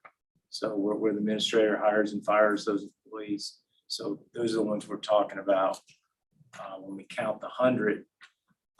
And what the rule, first I'll talk about what the rule requires, and then we'll also talk about the legal challenges going on with the rule. Under the rule, the county must choose a vaccination approach, and there's two you can choose. One is the more restrictive one, that's referred to as the mandatory vaccination option, where it requires vaccination of all non-excludable employees by January 4th of 2022, subject to legal recognized exceptions based either on health or disability or a sincerely held religious belief. And then the other option, the one that staff would be recommended that the board consider of the two is the vaccination or test option. And that one is all non-excludable employees must vaccinate, or if they don't vaccinate, then they have to wear masks, which we're already doing anyway, and they would have to undergo weekly COVID-19 tests. And the way this is set up is the county has until December 6th under the current rules to have a policy in place where they choose which option they want to do. And they also have until December 6th to obtain all the necessary documentation to find out where your workforce is as it relates to whether they're vaccinated or not. And then starting January 4th, any employees who aren't vaccinated, fully vaccinated, would then be subject to weekly testing starting on January 4th. As I mentioned, you guys, I'm sure are aware, there's a legal challenge ongoing with this rule at the federal level. The Fifth Circuit issued an injunction on the rule which stopped the enforcement of it. And then what's happened since then is a little known legal court issues, not the right word, but method of solving these issues where there's an issue that's national, and so in the Sixth Circuit decision would legally only affect jurisdictions in the Sixth Circuit, the Fifth Circuit. So what they've done is they've moved this issue to what's called the Federal Circuit Court of Appeals lottery, and they actually do a lottery with all the circuits involved, and the winning circuit was the Sixth Circuit. What this means is the Sixth Circuit now will hear the legal challenge, and the challenge is basically they're arguing that the federal OSHA does not have the authority to issue this mandate, and also they're arguing that it's unconstitutional as well. So the Sixth Circuit will hear this argument. I'm not sure if the oral argument's been set yet. They're probably briefing and doing all that. I'm sure it's on a very fast track. The thought is that whatever's decided at the Sixth Circuit, that whoever loses, be it the federal government or the parties that have sued, they will then seek redress in the U.S. Supreme Court. The U.S. Supreme Court would not be required to hear it. They could elect not to grant certiorari, and it's hard to say which way they would go. The thought is that something should be decided maybe December, January. So in the interim, we believe we can't just wait until the courts decide. We're not saying that the policy would be implemented, but what we're saying is we need to start preparing. So we need to have a draft policy written for the board to consider. Also, we need to start communicating with employees and also finding out with our employees who's vaccinated, who's not, and start collecting that information. That information would be protected as any other health information and would not be subject to any disclosures. It has to be protected under the federal requirements. So that's about it right now. The policy would talk about which vaccination approach we would do. It would talk about proof of vaccination. There's a whole set of ways you can prove you're vaccinated, including if you can't find documentation, you can attest that you are vaccinated, subject to criminal penalties if you're not being truthful. And then the other things that need to be decided is how we're going to test. The tests have to be FDA approved. The thinking is probably testing on site. We would do it here, but that hasn't been decided yet. And so open any questions you may have.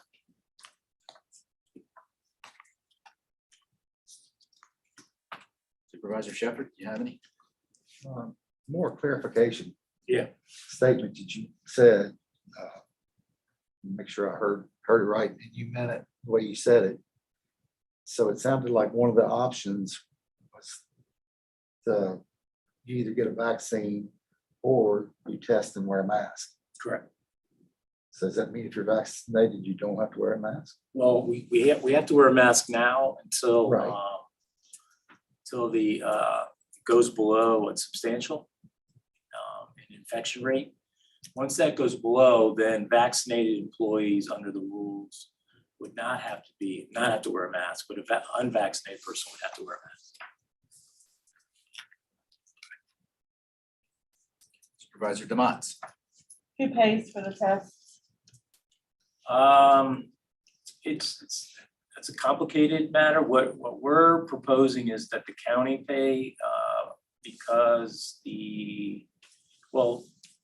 the requirement of vaccinating or test is a job mandate that if they have to do it or they lose their, or potentially lose their job. So we think under that scenario, the county should pay. Also, there's a state statute that's in Virginia that most likely would also require us to pay. But the federal rule does not require the locality or the employer to pay per se.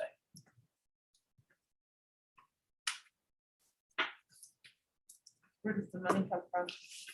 We could use ARPA funds for that.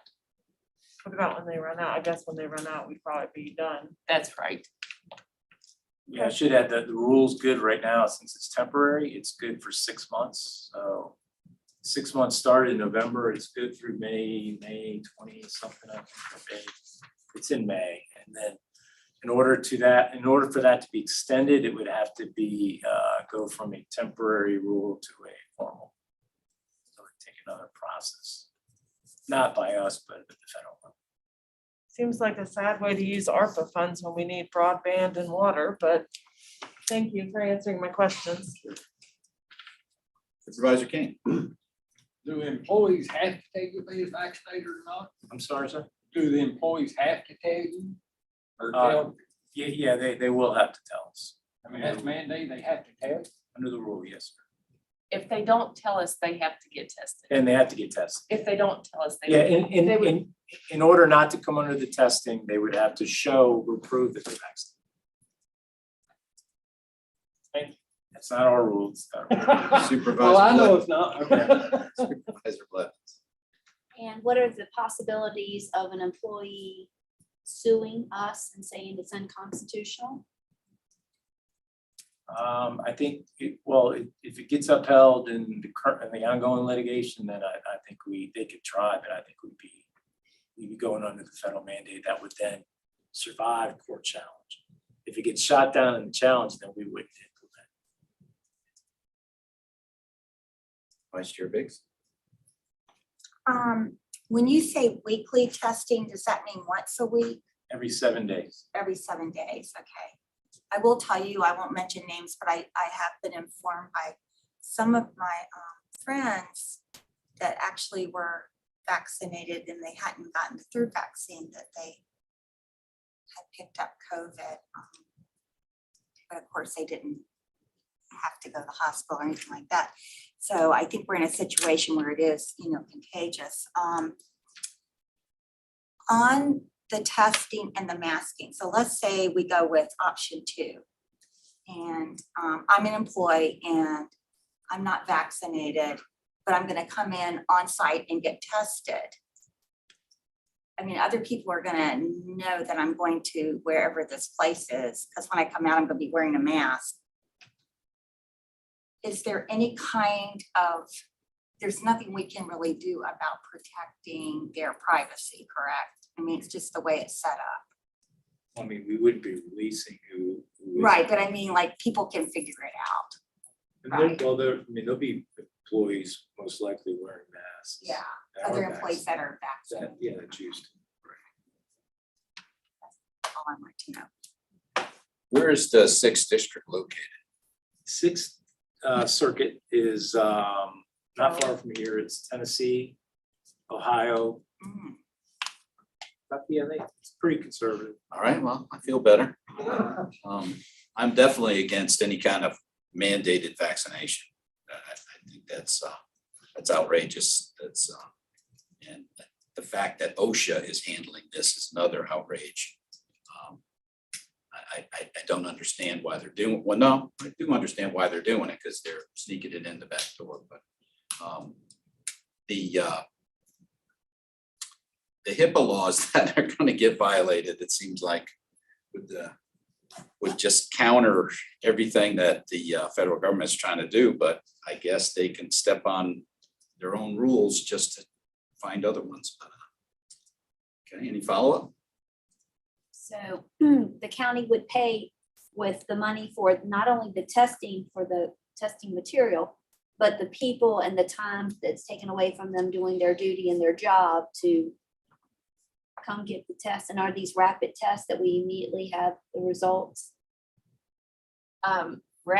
They are rapid tests. We have some right now. They are a commodity whose price fluctuates every single day. Price and Well, I'm sure availability it's gonna every go day. up now that this, everybody's Yeah, gonna need it, right? But we do have some tests already in preparation for this, or if we need them for another purpose. But what our plan would be is to hire a part-time person to administer this. That would be their job for that short, we hope, time period until the order runs out. So we have to hire someone to take care of all the administrative work and administer the test. It's a federal mandate, yes, for sure. And there's been some reports in the news about that test kits could be very scarce because of how many private employers and governments are going to be subject to the testing requirement. So what happens when we're not able to test that employee? That's a good question. I guess we'd argue impossibility of complying, right? See, the problem is the OSHA, I didn't bring this up, the fines are pretty stiff. If you willfully don't comply, you could be charged, if I remember correctly, $136,000 per violation. If you per day, yeah, and then if you You said it's not willful. 136,000 per day Yes, per day per person. per person. Well, it'd be at least like if we said we're not gonna do this, then it would most likely be per day for not putting in a plan or a policy. If we just, if there's errors in the plan and you continue to make them and they're not willful, then I think the penalties are like about 13,000. It's the willful one that you don't want to be, or any of them really. So when would we have to make this decision? It's going to depend on what happens with the court. So if if it wasn't in the courts now, we'd have to decide by December 6th. Since it's in the courts, that date's been enforcement of that date's been delayed. So we don't know, but what we'll be working on is just preparing something to be ready just in case. Do you I have no idea which way it's going to come out. Do you need consensus from us to know which way to go with the two options? It wouldn't hurt. We assume the second one, but Yeah. I support the second one. In support of the second one, you got a Which one's that? For That's- testing. Vaccinator test. Yeah. And make sure the employees know it's not this board making it. Yes, sir. Any follow-up? If we do move, if we have to move forward with this, and somebody gets vaccinated and they get ill or whatever, that falls under workman's comp. Because it's a mandate to work. Yeah, I would say you're probably right. Yeah. And I spoke to several people, we'd be liable for that. And they do get leave if they go get vaccinated. Paid leave. Yes. All right, is there a motion to come out of work session? Second. All right, you can figure that one out. Is there any discussion? Hearing none, Madam Secretary? Ms. Levens? Aye. King? Aye. Ms. Biggs? Aye. Mr. Motts? Aye. Mr. Shepherd? Aye. Chairman Chakowski? Aye. 6 ayes. Okay, we're gonna go ahead and take a 5-minute break, No, you want 30-minute break. 10-minute break, I'll call you in the morning when I get up. 10 minutes. 10 after 9, we'll resume.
Next item is our items of consent.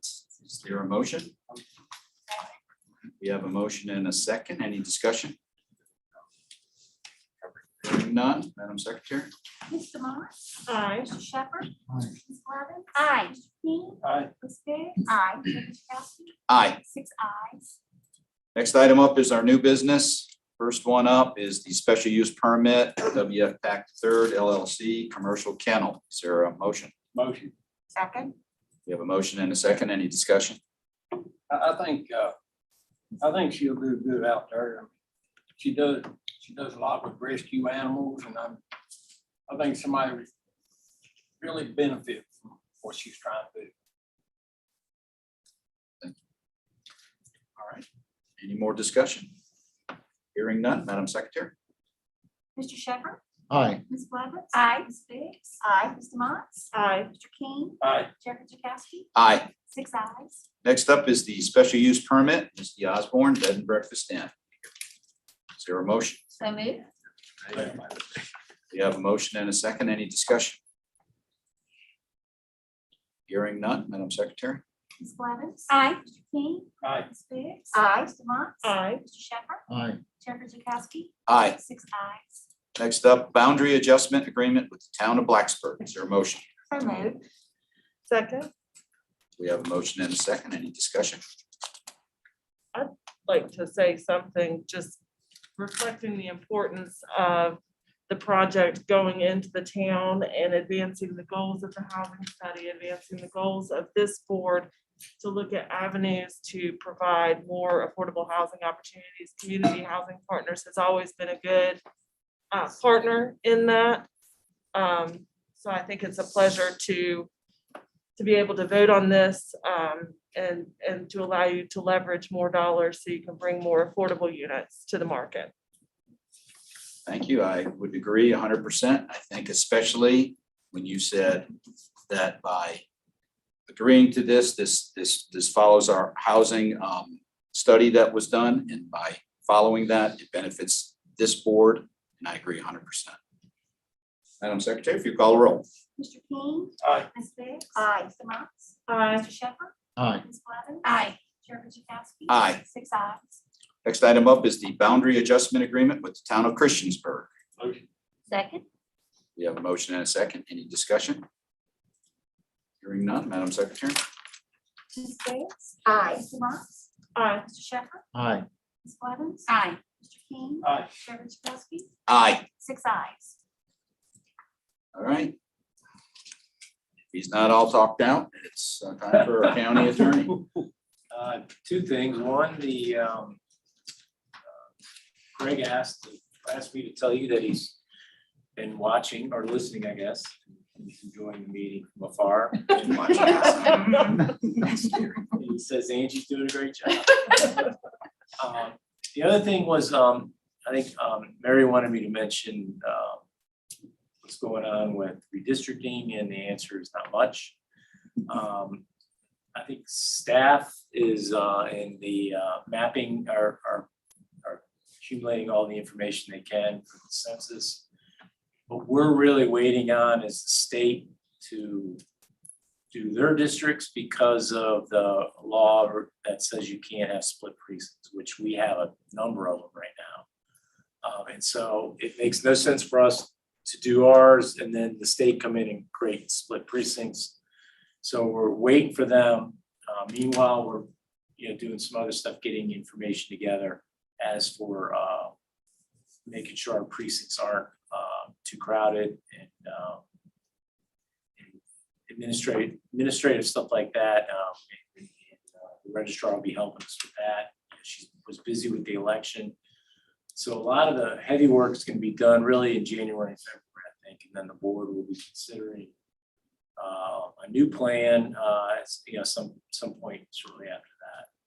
That'll be in place for the next election. That's the plan. All right. Yeah, thank you, Marty, because I keep getting emails asking me.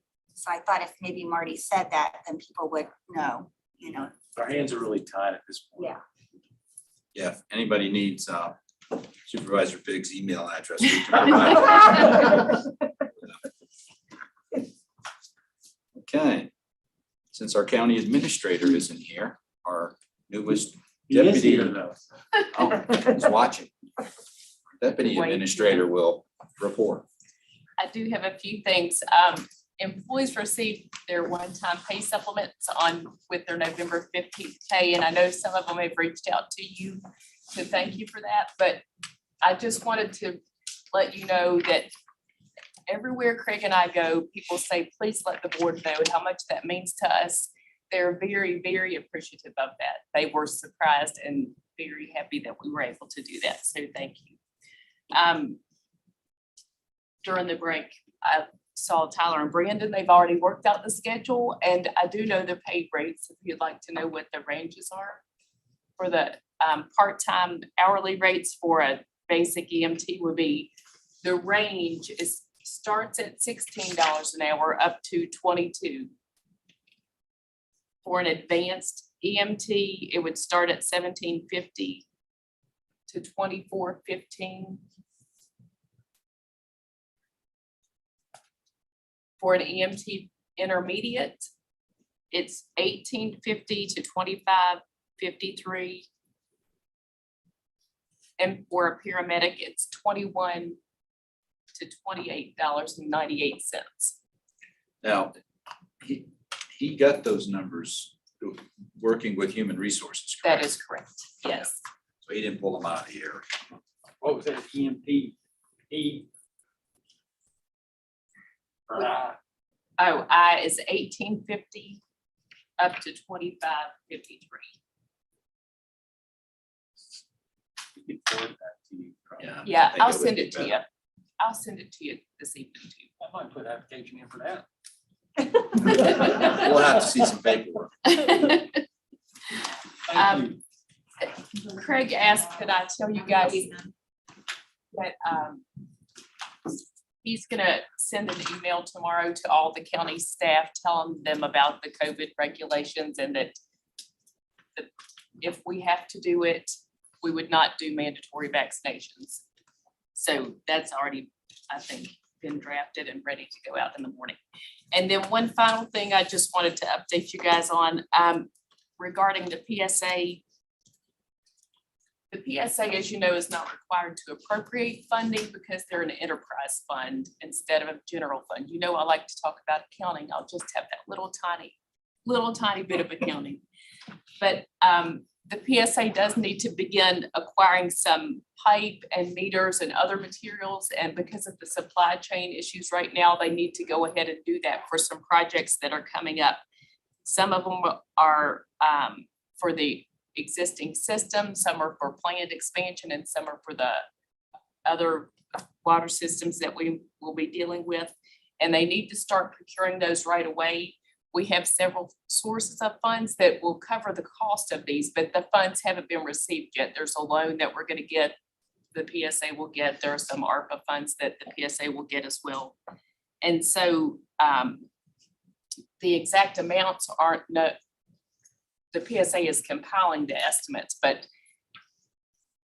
we wanted to let you guys know that if they go forward with this and they begin the procurement process and some of the items come in before the funding sources are available, the county could front those for them and that it would not come out of the general fund. It would just be a short-term cash flow support. And then as soon as they got other sources of funding, that would come back to the county. So once we get those estimates, we'll bring in appropriation. We probably will bring one in December, just so we can help if that's needed, but it would not be general fund dollars. That's all I've got. Okay, that's a lot. All right, we'll go down the list, starting with Supervisor Blevins. Just wanted to again congratulate the Sheriff's Department, Sheriff's Office for their reaccreditation, and also Register Connie Barr for her excellent service for the elections. And then just remind everybody that the 29th Annual Lions Club Holiday Fair craft show will be Saturday, December the 4th at the Rec Center. So everybody come out and do their Christmas shopping. Thank you. Supervisor King. I just want to echo Supervisor Blevins, congratulations to the sheriff's department. I mean, that just shows you, you know, the gentleman stood up here and said, you know, more or less they're open book. And that's what makes Montgomery County unique to live in. I think all of us is open books. And we welcome the citizens to come in and ask questions and everything. And I do want to congratulate Connie and her staff. I mean, they do a wonderful job. And one thing I would like to say, the dispatch, you know, they're always, you know, they're sitting back. But if you think about dispatch, 911 dispatch, they hear everything to start with. And I want them to know how much I appreciate what they do. That's all. Supervisor DeMonts. Of course, I echo the sentiments of both of you, but I won't belabor it. I've got two quick items. One, the last several times VDOT has been here, Mr. Clark, I've mentioned to him that the shoulders on both sides of 460 between Southgate and Price's Fork were completely gone. And VDOT has come in and made some repairs. I don't think they're fully done. They're not striped in yet, but those shoulders are built back up. So now if somebody drops a tire off, they're not going to flip their car off 460. I don't know if they'd actually do that. They'd have to be going pretty quick, but that could have really damaged somebody's vehicle. So if you could pass along to Mr. Clark that's very appreciated. And then we talked in years past, as we're getting, I guess, close to doing our budget for next year, we've talked in years past about outside agency funding and the method that we're currently doing and whether or not we should consider doing it a different way. Is that way working? You know, how are we continuing to fund outside agencies? We haven't even evaluated the ones that we are funding, and do we want to fund any different ones? Is it too early to talk about that? Is it too late to talk about that? The timing is just right to talk about that. Oh, look at me. Craig, Mark, and I have started talking about that, about looking at other agencies and how we need to move forward with those. So it is timely, and we're working on that. We don't have a plan to bring to you yet, but we are working on that. And I asked that, I appreciate that, thank you. I asked that because, and I'm sure it's probably happened to all of us at some point, somebody has approached and said, my 501c3 is interested in receiving funding for this service that they're providing to the county for, you know, whatever. And it'd be good to have some answers. I know that you answered that question, you and Craig, recently for me about how to do that. But if we're gonna change it, then I guess now would be the time. So thank you. And we are still planning to do the joint budget review. And one benefit of that, I think you all know, is that the agencies come to all of the localities at one time to present, and then we're all on the same page with how much each of the entities is planning to fund so that it can be equitable. We would still want to do something in that format, but definitely address what you're speaking about. Yeah. Thank you very much. And that's all that I have. Supervisor Shepherd. Just wanted to say congratulations to Ms. Byer and her staff for their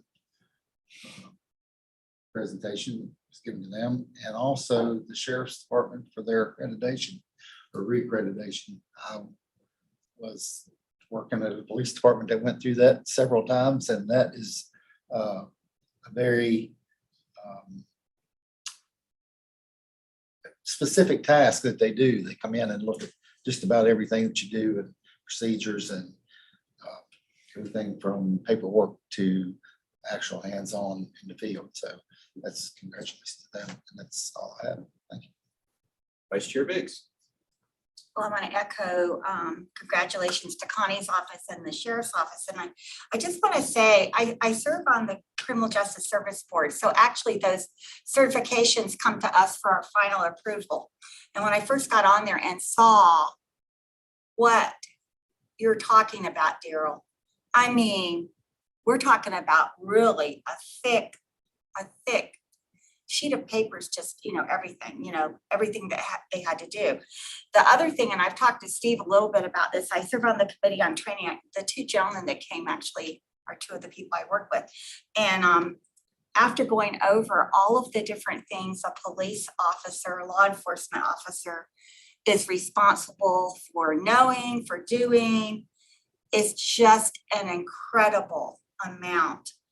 I think we all sort of need to know what it involves. I mean, I couldn't even comprehend all the different things. I've shared that with Steve. But I wanted to tell you, one of the categories we're looking at that's never been involved in any of the training is officer wellness.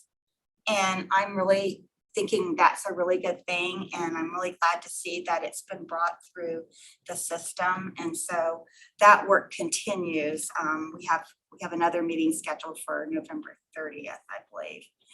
I want to report about from the VACO conference. We had some people that went in person, and then we had, I know Steve tried to hook up virtually. I don't know. I think Sarah was on virtually for a while, but it was the 87th conference. We had over 700 attending, and we had it in Norfolk next year. It will be in Richmond. So I want to report a few things. First of all, the supervisor certification program that I went through that usually takes a year and a half is now going to probably be revamped to 10 months and just have 4 units. Mike Chandler, that some of you have worked with, retired from that program. And so they're going to revamp the program. So those of you that might have been a little hesitant about, getting involved with it, that might be a little easier way to handle it. If you're serving on a VACO committee currently, they're just going to keep you on that committee unless you let them know you don't want to be on that committee. We had an election from our region to serve on the VACO board. In April, DeMont's was reelected, and then Jerry Booth from Floyd County was elected. And I have 1 more year to serve on the VACO board. Our new officers, we have Meg Bumke, and she is a supervisor from Stafford County. She will be our president, or she is our president. Jason Bellows from Lancaster County is the president-elect. Ann Malik is the first vice president, and she is from Albemarle County. And Ruth Larson is from James City County, and she's the second vice president. And then we have Donald Hart as our secretary treasurer, and Jeff McKay as our retiring president, but he'll still be on the board. What else? Oh, I was going to tell you that one of the things I attended was a really cool work session on Board of Supervisors and school board relationships. And they brought in the county administrator and the superintendent from Chesterfield County, and then some of their board members. And they have I think they have it down pretty much. They have really good cooperation as far as communication, and over what came out in that whole discussion was communication, trust. Even if you don't agree, with everyone, those 2 things are just key to making a good relationship. So I enjoyed going to that. Then we had another work session on how to be civil to each other in public. And Terry Kilgore, who many of you know, I've known Terry a long time. He served on that particular work session, and he did a good job of talking about how things have changed so much since he was first elected to office, and how he likes to work across the aisle and that kind of thing, and just talking in general about wishing we could get back to where there was just more give and take and working with each other. So that was informational. And I don't know, did April, did you go to anything that you thought you should share? Those 2 stuck out to me. I moderated the panel on the future of economic development. So of course that one was the standout for the conference. And she didn't know she was going to do it till the last minute, which is more of a standout. No, I think it was a really, really nice conference. The virtual option, I actually think that they might continue offering that. So for folks that don't want to travel but still might want to take part in some of the education. They got some serious tweaks to do to that. Yeah, was it? I think I turned it in. they were dealing, yeah, they were dealing with some technology issues with the facility that made it very difficult, but hopefully they will continue to tweak it so that information can be more available. But it was a great conference. And I'm happy to continue to serve as the Region 10 director on the board. So, Yeah. Director. Yeah, and don't forget to go, I sent you all like a little reminder to go to the website to look at what Region 10 really is, because we're changing the regions for the first time in a long time, and we're trying to get counties that have a lot in common together. And right now our region is so funny because it's Floyd and Montgomery, and then it goes all the way through Southside Virginia, you know, with Pennsylvania County and Henry County and all the way down like that. So, yeah, take a look at that. If you have any suggestions, send them in, because I'm on that committee and we have a meeting, I think early January. We have to get going on that. So that's all. That's Are my you Vaco. sure? Yeah. I mean, are you absolutely Yeah, sure? I have to do my Vaco commercial. Okay, I didn't know if we were gonna get a stuffing recipe or something like that. I think I did stuff it. You did. Yeah, I want to just add on to the sheriff's office accreditation. I tell you, in this day and age where police are being accused of all these various things that may or may not have happened, accreditation basically proves that a department is operating in the correct manner. And for them to get it 6 times is a real tribute to their staff and the folks that work there. So hats off to them. And our resolution that we gave Connie Vire tonight, absolutely well deserved, because the presidential election was one like we've never seen before. And she did such an outstanding job, but that resolution really didn't cover this past election, where she even improved it more and expanded it. So maybe there's another resolution in the making. I don't know. You have to think about that. But I appreciate Supervisor DeMott's bringing up, looking at some of these various charitable places that we give to and we really don't follow up on, and make sure that our money's being used wisely. I know Supervisor King brings it up every year too. There was something else that this year kind of hit me, and I've talked to maybe 1 or 2 of you about it. And that is our tax exemption for certain charitable religious organizations. And I know we've, over the years, we turned down very few, but one came to my attention that we approved it for property and no building. So it wasn't even being used, it's just property. And I get it, they're wanting to build up their funds to put the building on there. Well, we did one several years ago, and then we just did another one recently. And I got to thinking that if something was to happen, here we're given these exemptions, allowing this, but then what if they never build on it? Or what if they turn around and sell it? I don't know if we've ever looked at those issues, and I'd like us to kind of look at that also and maybe come up with something together as to what would be fair.